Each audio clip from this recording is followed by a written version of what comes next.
ইদা সাররাতকা হাসানাতুকা ওয়া সাআতকা সাইয়্যাতুকা ফাআনতা মুমিনুন, যখন কোন নেক আমল করার কারণে তোমার অন্তরের মধ্যে শান্তি হয়, ফজরের নামাজটা যখন মসজিদে এসে জামাতের সাথে পড়তে পেরেছো, সকালবেলা মনের মধ্যে একটা মিষ্টি হাসি। কেন মিষ্টি হাসি? আজকে আমি ফজরের নামাজ জামাতের সাথে পড়তে পারছি, কাজা হয় নাই। জোহরের নামাজ যখন পড়েছো, আসরের নামাজ, মাগরিবের নামাজ, এশার নামাজ জামাতে পড়ার পরে রাত্রিবেলায় যখন ঘুমাইতে গেছো, মনের মধ্যে একটা শান্তি। আল্লাহ, আজকে যদি আমি মৃত্যুবরণ করি, তুমি যদি আমাকে ডাক দিয়ে বলো, আমার বান্দা তুমি নামাজ সঠিকভাবে আদায় করছো কিনা, নামাজ কায়েম করছো কিনা, আল্লাহ আমি তোমার দরবারে বলতে পারবো, আল্লাহ আমি ঠিকভাবে আজকে দৈনিক 5 ওয়াক্ত নামাজ আদায় করেছি। দান করার পরে বান্দার মনের মধ্যে খুশি, আমি যে 10 টাকা দান করেছি, আল্লাহ তাআলা বলেছেন 10 টাকা দান করার বিনিময়ে কাল কিয়ামতের ময়দানে 1000 টাকা দানের সওয়াব পাবো। আমি একটা ভালো কাজ করেছি, এই ভালো কাজের ফল আমাকে আল্লাহ দিবে। আমি একটা নেক আমল করেছি, নেক আমলের ফল আমাকে আল্লাহ দিবে। এই ভালো কাজগুলো করার পরে তোমার অন্তরের মধ্যে যদি খুশি হয়, অন্তরটা যদি প্রশান্ত হয়, ওয়া সাআতুকা সাইয়্যাতুকা, আর যখন কোনো গুনাহের কাজ করে ফেলবে, চিন্তা পেরেশান, শরীর থেকে ঘাম ঝরে যাবে, তুমি চিন্তা করবে, চোখ দিয়ে কান্না বেরিয়ে পড়বে, নামাজের মুসল্লা বিছিয়ে আল্লাহর দরবারে ডাক দিয়ে বলবে, আল্লাহ শয়তানের ধোকায় পড়ে অমুক গুনাহের কাজ করে ফেলেছি, শয়তানের ধোকায় পড়ে অমুক খারাপ কাজ করে ফেলেছি, আল্লাহ আজকে ফজরের নামাজটা শয়তানের কারণে কাজা হয়ে গিয়েছে, আল্লাহ আজকে এমন অপরাধ করে ফেলেছি, আল্লাহ অপরাধ থেকে যদি আমাকে তুমি ক্ষমা না করো, আমার তো জাহান্নাম ছাড়া আর কোনো ঠিকানা হবে না। ওয়াইদা সাআতকা সাইয়্যাতুকা, এমন ভাবে অপরাধ করার পরে যখন তোমার মনের মধ্যে ভয় সঞ্চার হবে, তোমার মনের মধ্যে যখন আল্লাহর ভয় জাগ্রত হবে, আল্লাহর নবী সাল্লাল্লাহু আলাইহি ওয়াসাল্লাম ডাক দিয়ে বলেন, ফাআনতা মুমিনুন, বান্দা তুমি মনে রাখবে তুমি একজন প্রকৃত মুমিন। লা ইলাহা ইল্লাল্লাহু মুহাম্মাদুর রাসূলুল্লাহ, এই কালিমাটির নাম কি? কালিমায়ে তয়্যিবা বা কালিমায়ে শাহাদাত। কালিমায়ে তয়্যিবা অর্থ হলো এমন একটা কালিমা, এমন একটা বাক্য যেটা তয়্যিবা অতি উত্তম। কালিমায়ে শাহাদাত এটা এমন একটা বাক্য যার মাধ্যমে মানুষ শাহাদাত দেয় যে আল্লাহ হলেন একজন, তিনি কে?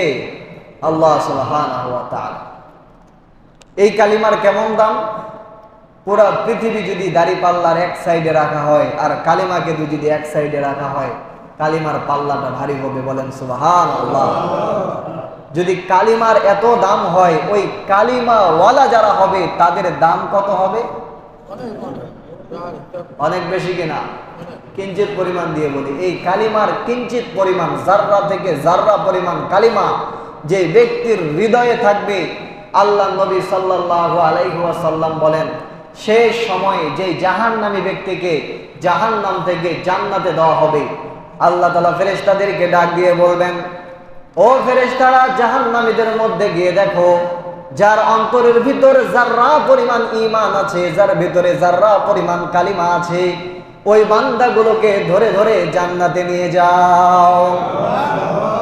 জাররা জাররা পরিমাণ বান্দা যার অন্তরের মধ্যে ঈমান আছে, জাররা পরিমাণ, ওই জাররা পরিমাণ ঈমানওয়ালা বান্দাকে যখন জান্নাতে নিয়ে যাওয়া হবে, আল্লাহ নবী সাল্লাল্লাহু আলাইহি ওয়াসাল্লাম বলেন, এমন 10টা পৃথিবীর সমান জান্নাত তাকে দেওয়া হবে।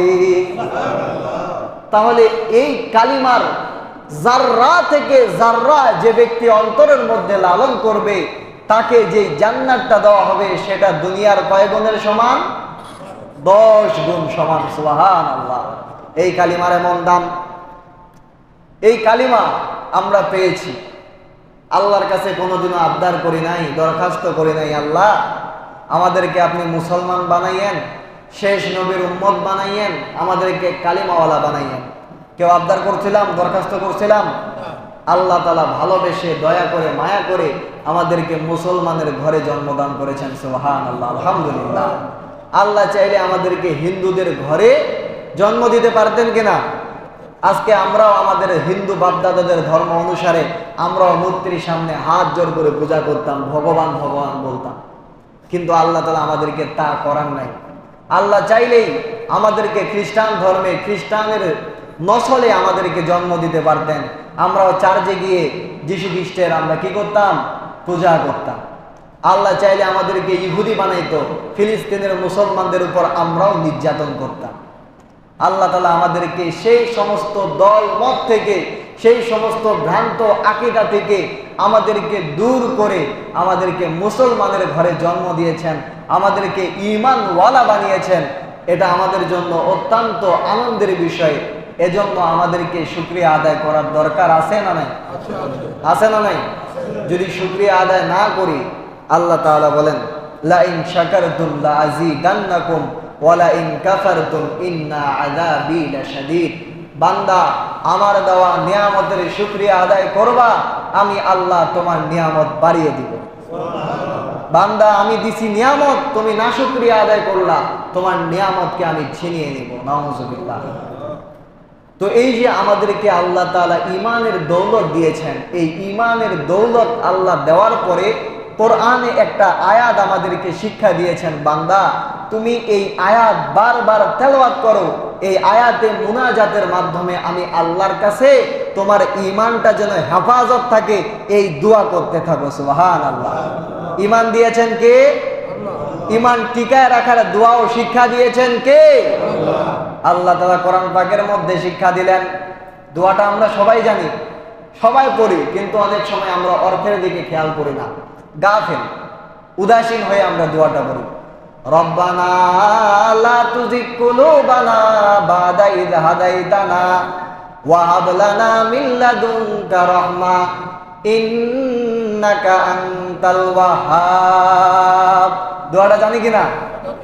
আল্লাহ তাআলা শিক্ষা দিয়ে দিলেন, বান্দা তুমি যখন রবের সাথে মুনাজাত করবে, আল্লাহর কাছে যখন চাইবে, আমি আল্লাহ তাআলা তোমাকে যে দামি ঈমান দিয়েছি, এই ঈমান যেন তোমার বজায় থাকে, এই ঈমান যেন তোমার হেফাজত থাকে, সেজন্য তুমি আমি আল্লাহর কাছে চাইবে। রব্বানা লা তুযিগ কুলুবানা, রব্বানা হে আমার প্রতিপালক, লা তুযিগ কুলুবানা আমার অন্তরকে তুমি বিপথগামী করিও না, বাদা ইয হাদাইতানা আমাকে হেদায়েত দেওয়ার পরে। সুবহানাল্লাহ।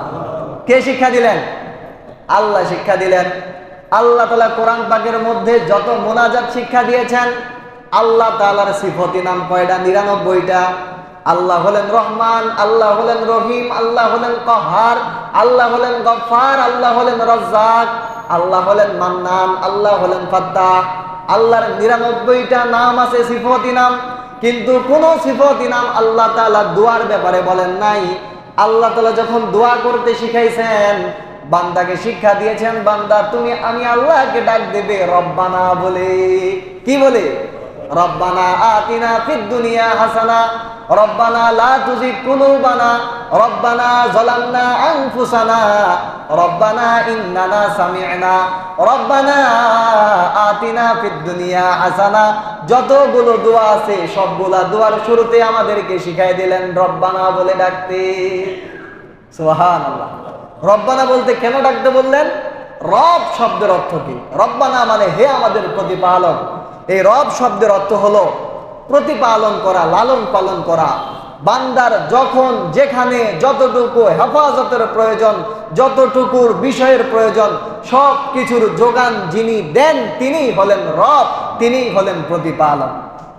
রবের সাথে বান্দার একটা আলাদা মহব্বত। আমার ছেলে লালন পালন কি আপনি করেন? কে করে? আমি করি। আমার ছেলের লালন পালন আমি করি কিনা? আপনার ছেলের লালন পালন আমি করি না। এজন্য দেখবেন ছেলেকে যদি আপনি একটা আদেশ করেন, আমি একটা আদেশ করি, কারটা মানবে? আপনারটাই মানবে, কারণ ছেলে আপনার লালন পালন করেছেন আপনি, ছেলের মহব্বত আছে আপনার প্রতি, তাই না? দেখবেন আপনি একটা বন্য পশু, একটা বিড়াল নিয়ে এসেছেন, এই বিড়ালটাকে লালন পালন করছেন, খুব আদর যত্ন সোহাগ দিয়েছেন। এমনও ঘটনা পৃথিবীতে আছে, যখন ওই বিড়ালের লালন পালনকারী মনিব যখন অসুস্থ হয়ে গেছে, অ্যাম্বুলেন্সে করে মনিবকে হাসপাতালে নিয়ে গিয়েছে, বিড়াল আর কোনো দানা গ্রহণ করে না, আছে কিনা? 2 দিন পর ওই মনিব মারা গেছে, বিড়াল ওই মনিবের শোকে না খাইতে সেও মারা গেছে। আছে কিনা মনিবের প্রতি ভালোবাসা? আল্লাহ তাআলা বলেন, বান্দা আমি তোমাকে রব্বানা শব্দ দিয়ে দোয়া করতে বললাম, তুমি রব্বানা বলে আমাকে ডাক দিবে। এই রুবুবিয়াতের মধ্যে তোমার আর আমার মধ্যে একটা ভালোবাসা পয়দা হয়ে যাবে। তুমি আমাকে ডাক দিবে রব্বানা, হে আমার রব, হে আমার প্রতিপালক, আমার রিজিক তুমি দাও, আমার হায়াত তুমি দাও, আমার দৌলত, আমার মান সম্মান, আমার সব কিছু তুমি দান করো। রব্বানা লা তুজিগ কুলুবানা, আল্লাহ আমার ঈমানটাকেও তুমি নষ্ট করিও না। সুবহানাল্লাহ। দোয়া কে শিখাই দিয়েছেন? আল্লাহ তাআলা শিখাই দিয়েছেন। শুধু আল্লাহ শিখাইছেন না, নবীও আমাদেরকে শিখাই দিয়েছেন যে হে বান্দারা, হে আমার উম্মতেরা, তোমার যে ঈমান আছে এই ঈমানটা অত্যন্ত দামি, অত্যন্ত দামি এই ঈমান। এই ঈমানকে হেফাজত তোমাকে করতে হবে। এজন্য আল্লাহ নবী সাল্লাল্লাহু আলাইহি ওয়াসাল্লাম দোয়া শিক্ষা দিলেন, ইয়া মুকাল্লিবাল কুলুব সাব্বিত কলবি আলা দীনিক। সুবহানাল্লাহ। বলেন, ইয়া মুকাল্লিবাল কুলুব, আরো জোরে, ইয়া মুকাল্লিবাল কুলুব সাব্বিত কলবি আলা দীনিক, ইয়া মুসাররিফাল কুলুব সাররিফ কলবি আলা তাআতিক। আল্লাহ নবী শিক্ষা দিয়ে দিলেন, তুমি আল্লাহকে ডাক দিয়ে বলো, ইয়া মুকাল্লিবাল কুলুব, হে কলবের অবস্থান পরিবর্তনকারী আল্লাহ, সাব্বিত কলবি আলা দীনিক, আমার অন্তরটাকে ইসলামের উপর জমায়ে রাখো। সুবহানাল্লাহ। কে শিক্ষা দিলেন? নবী শিক্ষা দিলেন যে তোমার অন্তরটা যেন দ্বীনের উপর জমাট থাকে। এই কলব, কলবুন শব্দের অর্থ কি? কলব শব্দের অর্থ হলো পরিবর্তন করা। কয় না চুলের মধ্যে কলব দিছে, সাদা চুলে কলব দিলে কি হয়? আপনারা জানেন না মনে হয়। সাদা চুলে কলব দিলে কি হয়? কালো হয়। তার মানে সাদা থেকে কালো হয়েছে, পরিবর্তন হয়েছে না নাই? চুলটা কলব হয়েছে, এই জন্যই কলবুন শব্দের অর্থ হলো পরিবর্তন করা। আর এই অন্তরটার নামও কলব, কারণ অন্তরটা বারবার পরিবর্তন হয়। কেমন পরিবর্তন হয়? অনেক সময় মায়া জন্মায়, অনেক সময় হিংস্র হয়, অনেক সময় দরদি হয়, অনেক সময় কঠোর হয়। হয় কিনা এই অন্তরটা? আলা ইন্না ফিল জাসাদি লামুযগাতুন ইদা সলুহাত সলুহাল জাসাদু কুল্লু ওয়া ইদা ফাসাদাত ফাসাদাল জাসাদু কুল্লু। আল্লাহর নবী সাল্লাল্লাহু আলাইহি ওয়াসাল্লাম ডাক দিয়ে বলে, ওহে আমার উম্মতেরা শুনে রাখো, তোমাদের শরীরের মধ্যে একটা গোশতপিণ্ড আছে।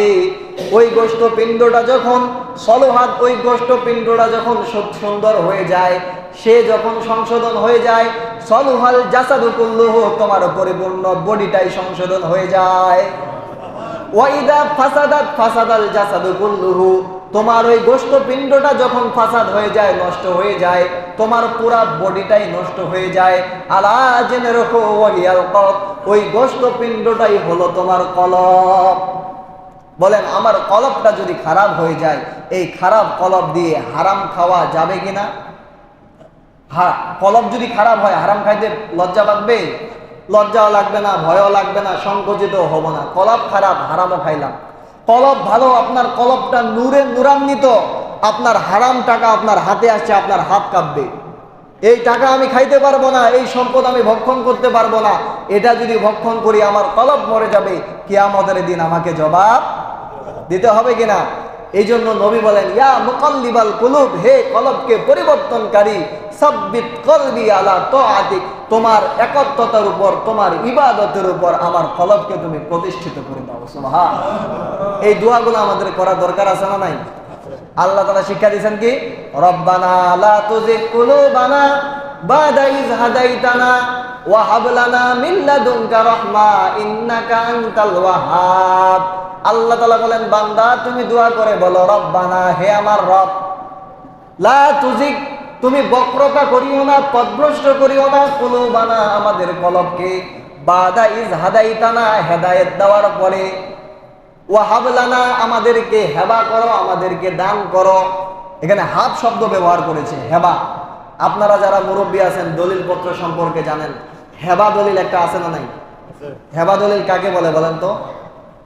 মানে কোনো কিছুর বিনিময়ে, মনে করেন একটা টুপির বিনিময়ে আমাকে 10 বিঘা জমি কেউ দিয়ে দিছে, বা আপনি কাউকে দিয়ে দিচ্ছেন, এটাকে বলে হেবা দলিল। হেবা দলিল করে দেওয়া মানে বিনিময়ে ছাড়া কোনো কিছু দেওয়া দেওয়া, এটার নাম কি? হেবা। আমরা বললাম ও হাবলানা মিল্লাদুনকা রহমা, আল্লাহ কোন ধরনের বিনিময় ছাড়া আপনি আমাদেরকে রহমত দেন। সুবহানাল্লাহ। শিখাই দিয়েছেন কে? দোয়াটাকে শিখাইছেন আল্লাহ শিখাইছেন। বান্দা আমার কাছে চাও, বিনিময় ছাড়া যেন আমি তোমাকে কি দিই? রহমত দান করে দিই। কেন রহমত দিব? ওয়াহাবলানা মিল্লাদুনকা রহমা ইন্নাকা আনতাল ওয়াহাব, নিশ্চয়ই তুমি ওয়াহাব, বেশি দেনেওয়ালা। সুবহানাল্লাহ। এই দোয়াগুলো আমাদের করতে হবে, আমাদের ঈমানকে বাঁচায় রাখতে হবে। আজকে আমাদের সমাজের মধ্যে জ্বর হয় না নাই? প্রেসার হয়, ডায়াবেটিস হয়, রোগ হয় কিনা? জ্বর মাপার জন্য থার্মোমিটার আছে, প্রেসার মাপার যন্ত্র আছে, ডায়াবেটিস মাপার যন্ত্র আছে, সব কিছু মাপার জন্য একটা কি আছে? যন্ত্র আছে। আল্লাহ তাআলা বলেন, বান্দা তোমার যে অন্তরের ভিতরে ঈমান আছে, এই ঈমান মাপারও একটা থার্মোমিটার আছে। আছে কিনা? আমরা তো ঈমানদার মনে করছি, ঈমানদার। ঈমান সবারই আছে, কিন্তু ঈমানটা কতটুকু ওটা মাপতে হবে থার্মোমিটার দিয়ে। এখন আমার শরীরে কিন্তু জ্বর আছে, কিন্তু যে জ্বর আছে এটা আমার শরীরের সহনীয়। এর মাত্রা যদি বেড়ে যায় তখন আমাকে প্যারাসিটামল খাইতে হবে, আরো যদি বেশি বেড়ে যায় আমাকে অ্যান্টিবায়োটিক নিতে হবে, তাই না? আল্লাহ বলেন, বান্দা তোমার যে ঈমান আছে ওই ঈমান মাপারও যন্ত্র আছে। বলেন তো, জ্বর হইলে জ্বর মাপা, প্রেসার হইলে প্রেসার মাপা, ডায়াবেটিস হইলে ডায়াবেটিস মাপা বেশি দরকার নাকি ঈমান মাপা বেশি দরকার? কারণ আপনার জ্বর হয়েছে, জ্বরে মারা গেছেন, শেষ, দুনিয়াবি হালত শেষ, আখিরাতের জীবন শুরু, ওইটার কি শেষ আছে? জোরে বলেন, শেষ আছে? এজন্য আল্লাহ নবী সাল্লাল্লাহু আলাইহি ওয়াসাল্লাম আমাদেরকে ঈমান মাপার যন্ত্র দিয়ে দিলেন।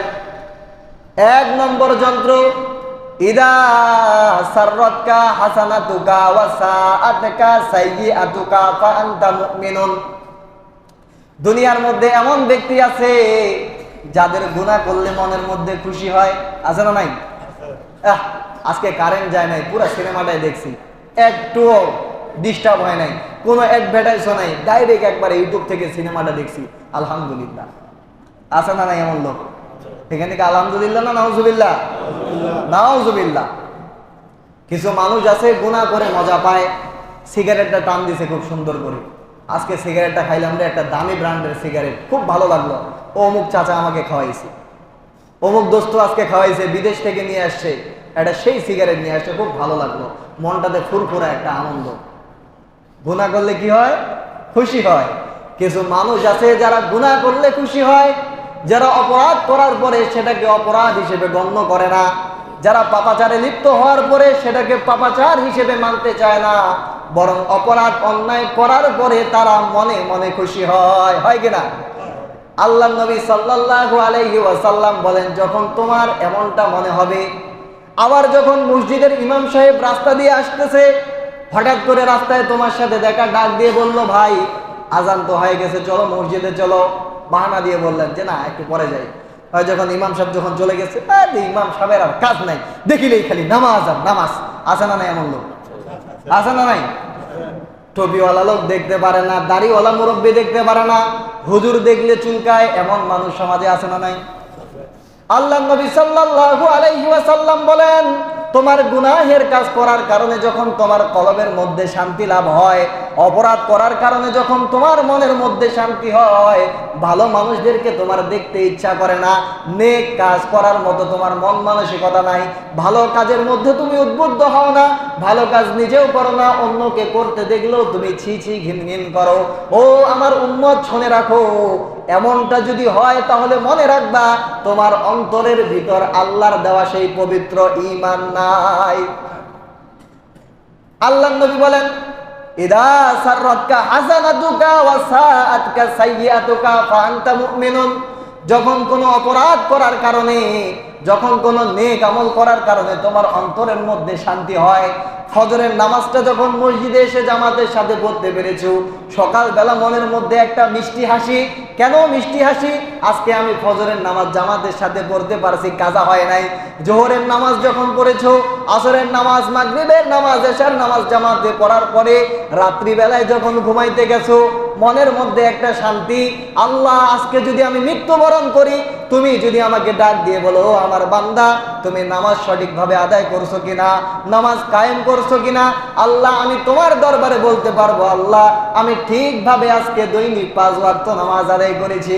দান করার পরে বান্দার মনের মধ্যে খুশি।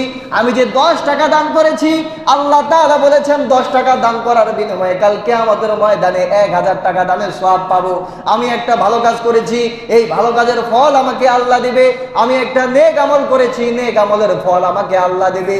এই ভালো কাজগুলো করার পরে তোমার অন্তরের মধ্যে যদি খুশি হয়, অন্তরটা যদি প্রশান্ত হয়, ওয়াসাআতুকা সাইয়্যাতুকা, আর যখন কোনো গুনাহের কাজ করে ফেলবে, চিন্তা পেরেশান, শরীর থেকে ঘাম ঝরে যাবে, তুমি চিন্তা করবে, চোখ দিয়ে কান্না বেরিয়ে পড়বে, নামাজের মুসল্লা বিছিয়ে আল্লাহর দরবারে ডাক দিয়ে বলবে, আল্লাহ শয়তানের ধোকায় পড়ে অমুক গুনাহের কাজ করে ফেলেছি, শয়তানের ধোকায় পড়ে অমুক খারাপ কাজ করে ফেলেছি, আল্লাহ আজকে ফজরের নামাজটা শয়তানের কারণে কাজা হয়ে গিয়েছে, আল্লাহ আজকে এমন অপরাধ করে ফেলেছি, আল্লাহ অপরাধ থেকে যদি আমাকে তুমি ক্ষমা না করো, আমার তো জাহান্নাম ছাড়া আর কোনো ঠিকানা হবে না।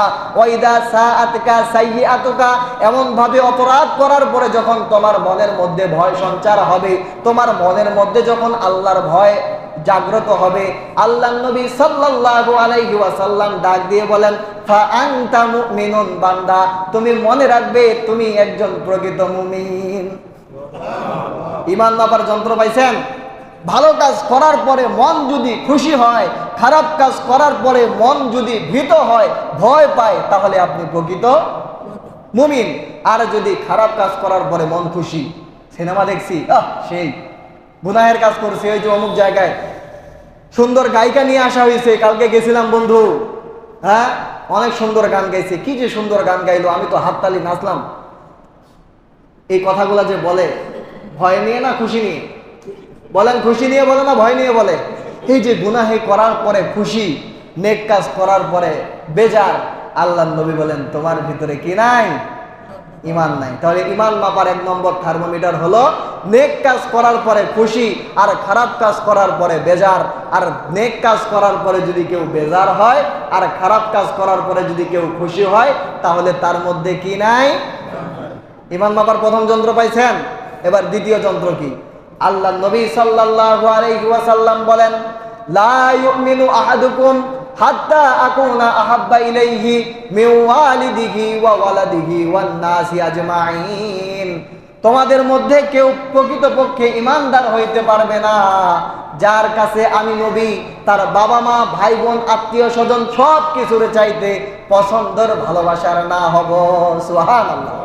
যদি আপনি প্রকৃত ঈমানদার হইতে চান, আপনার মনের মধ্যে ঈমান আছে কিনা এটা যদি আপনি যাচাই করতে চান, তাহলে দেখতে হবে নবীর প্রেম আপনার অন্তরে আছে কিনা। নবীর প্রেম কিভাবে হাসিল হবে? মান আহাব্বা সুন্নতি ফাকাদ আহাব্বানি ওয়া মান আহাব্বানি কানা মাই ফিল জান্নাহ।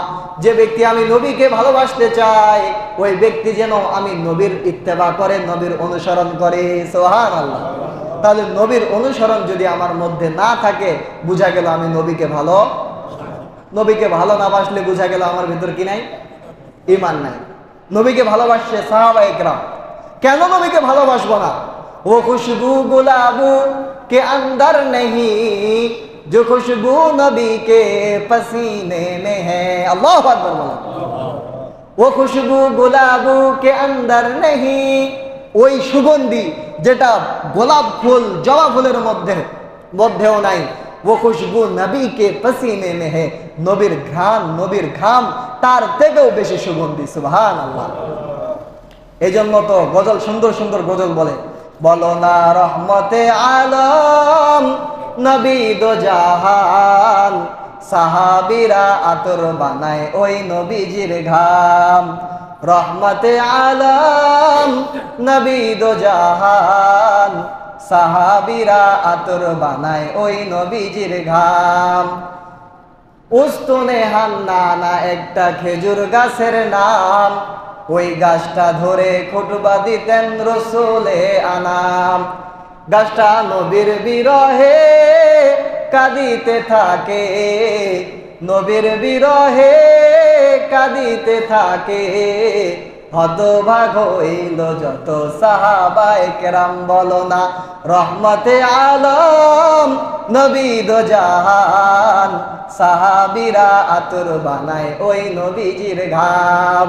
ওই নবীকে মহব্বত করতে হবে, ওই নবীকে ভালোবাসতে হবে। উস্তুনে হান্না নামক একটা খেজুর গাছ মসজিদে নববীতে ছিল। নবী সাল্লাল্লাহু আলাইহি ওয়াসাল্লাম ওই গাছটাতে হেলান দিয়ে খুতবা দিতেন। যখন মসজিদে নববীর সংস্কার হয়, ওই গাছটাকে যখন বাইরে ফেলে দেওয়া হয়েছে, গাছটা কান্না করে আর আফসোস করে। নবী জিজ্ঞাসা করে, ও উস্তুনে হান্নানা, তুমি কেন কান্না করো? তোমার কান্নার কারণটা কি? গাছের জবান খুলে গেছে। গাছ এবার উত্তর দিয়ে বলে, ওগো আল্লাহর পয়গাম্বর, এতদিন যখন শুক্রবারে আপনি খুতবা দিতেন, আমার কাছে আপনি হালান দিতেন, আজকে যখন মসজিদে নববীর সংস্কার হয়েছে, আপনি আর আমার পিছে হেলান দিবেন না, আর আমি আপনার দেহ মোবারককে ধরতে পারবো না। সুবহানাল্লাহ। নবী সাল্লাল্লাহু আলাইহি ওয়াসাল্লাম জিহাদের ময়দানে যাবেন। একজন মহিলা সাহাবী এসে বলেন, ওগো আল্লাহর নবী, জিহাদের ময়দানে তো আপনি যাবেন, শত্রুরা আপনাকে তীর আঘাত করবে, বর্ষা আঘাত করবে। আমার সন্তান, আমার এই যে কোলের মধ্যে 1 বছর, 1.5 বছর, 2 বছরের সন্তান, এই সন্তানকে আপনি নিয়ে যান। যখন কাফেররা আপনাকে তীর মারবে, আপনাকে বর্ষা মারবে, আমার সন্তান কলিজার টুকরাকে আপনি ঢাল হিসেবে ধরবেন। তীরের আঘাত যেন আমার সন্তানের কলিজায় লাগে। আপনি নবীর কলিজায়, আপনি নবীর শরীরে যেন কোনো তীরের আঘাত লাগে না। সুবহানাল্লাহ। এমন ভাবে ভালোবেসেছেন সাহাবা একরাম নবীকে। সাহাবা একরাম নবীর জন্য ফিদা ছিলেন। এজন্য আল্লাহ তাআলা বলেন, রাদিয়াল্লাহু আনহুম ওয়া রাদু আন, তারাও আল্লাহর উপর খুশি, আল্লাহও তাদের উপর খুশি। সুবহানাল্লাহ। অথচ আজকে আমাদের মধ্যে নবীর ভালোবাসা নাই। নবীর ভালোবাসা বলতে খালি জিলাপি খাওয়া, মিলাদ করা। মিলাদ করলেই মনে হয় নবীর ভালোবাসা অর্জন হইল। আর নামাজের সময় নামাজ নাই। সুন্নত নামাজ কে শিক্ষা দিয়েছেন? 18 বলেন সুন্নত নামাজ এটা কার শিক্ষা? ফজরের নামাজ 2 রাকাত, জোহরের নামাজ কয় রাকাত? জানেন না নাকি? যারা কথা বলে না তারা জানে না। ফজরের নামাজ কয় রাকাত? জোহরের নামাজ, আসরের, মাগরিবের, এশার 4 রাকাত। এগুলো হলো ফরজ। এগুলো আদায় করলে আল্লাহর জিম্মা থেকে মুক্তি। আল্লাহর জিম্মা থেকে খালি মুক্তি হইলেন, নবীকে ভালোবাসলেন না, তাহলে হবে? আল্লাহ তাআলা বলে দিয়েছে, কুল ইন কুনতুম তুহিব্বুনাল্লাহ ফাত্তাবিউনি, ও নবী বলে দেন, যদি আমি আল্লাহকে ভালোবাসতে চাই তাহলে আপনাকে মহব্বত করতে হবে। যেই বান্দা আপনাকে মহব্বত করলো না, আপনার অনুসরণ করলো না, ওই বান্দা কোনোদিন আমাকে ভালোবাসতে, কে বলেছেন? নবীর দেওয়া ফরজ নামাজগুলো আপনি পড়লেন, কিন্তু নবীর দেওয়া সুন্নত পড়লেন না, তাহলে নবীর ভালোবাসা আপনার অন্তরে নাই। কিভাবে বুঝবো? জুমার নামাজের পরে যারা সুন্নত না পড়ে বাড়িতে যাব, বুঝে নিব নবীর ভালোবাসা এখন আমার অন্তরে হইতে পারে নাই। এখন আমি নবীর ভালোবাসায় আমি কুরবান হইতে পারি নাই। আয় খোদা কুরবান ইহসানাত শাওম, এই যে ইহসানাস্তে কুরবানাত শাওম, আল্লাহ তোমার রাসূলকে ভালোবেসে, তোমার হাবিবকে ভালোবাসে আমি আমার নিজের জান কুরবান দিতে পারি, কিন্তু জুমার নামাজের পরে সুন্নত পড়তে পারি না। এমন ইমানদার আছে না নাই? আশিক রাসূল আছে না নাই? নবীর জন্য, নবীর বিরুদ্ধে কেউ কথা বললে তার জিভ টেনে ছেড়ে ফেলবো, কিন্তু মুখে দাড়ি রাখতে আমার সমস্যা। খুব মহব্বত। চুলের কাটিংটা যদি নবীর সুন্নত অনুযায়ী দিই, খুব সমস্যা। না না, এটা আমাকে নেইমারের কাটিং দিতে হবে, এটা একটু স্টাইল করতে হবে। হুজুর আমি তো চ্যাংরা মানছি, ক্লাস 10-এ পড়ি, ক্লাস ইন্টার পড়তেছি, মেট্রিক করতেছি। ওই আমি যখন কলেজে যাই, অনেক সুন্দর সুন্দর মেয়ে আছে না, আমাকে দেখে। এখন যদি আমি যদি চুল যদি সুন্নত তরিকায় কাটি, মেয়েগুলা তো আমাকে পছন্দ করবে না, বলে কিনা এইভাবে যুবকগুলা? হ্যাঁ। অথচ নবীকে যদি আই লাভ ইউ বলতে হয়, আপনার যে গার্লফ্রেন্ড টার্লফ্রেন্ড আছে সবাইকে আই হেট ইউ বলতে হবে। কে ঠিক না? আই লাভ ইউ বলতে হবে আল্লাহকে, আই লাভ ইউ বলতে হবে রসুলকে। আর যদি বলতে চান তাহলে পবিত্র বন্ধনে আবদ্ধ হয়ে বিয়ে করার পরে বউকে বলেন। তাছাড়া যদি অন্য কাউকে বলছেন তাহলে বোঝা গেল রসুলের মহব্বত নাই, আপনার গার্লফ্রেন্ডের মহব্বত আছে। কে ঠিক না? এই জন্য আমাদের রসুলের মহব্বত আমাদের অন্তরে আনতে হবে। রসুলের মহব্বত যদি আমরা লালন করতে না পারি, আল্লাহ নবী বলেন, লা ইউমিনু আহাদুকুম, তোমাদের কেউ প্রকৃত ইমানদার হতে পারবে না আমি রসুল যতক্ষণ না তার কাছে তার জানের চাইতে, তার পিতা মাতার চাইতে সব চাইতে বেশি প্রিয় হব। আমরা রসুলকে ভালোবাসার জন্য প্রস্তুত আছি তো ইনশাআল্লাহ? এই যে ইমানের দুইটা থার্মোমিটার দিয়ে দিলাম, এই দুই থার্মোমিটার দিয়ে আজকে আপনারা ভাবা শুরু করে দেন। আজকে সারাদিন সময় আপনার আমার ইমানকে আমরা আজকে মাপবো যে আমাদের ইমানটা কতটুকু হয়েছে। মাপবো তো ইনশাআল্লাহ। আল্লাহ তাআলা আমাদের সবাইকে তৌফিক দান করুক। সকলে বলি আল্লাহুম্মা আমিন ওয়া আখির দাওয়ানা আনিল হামদুলিল্লাহি রাব্বিল আলামিন।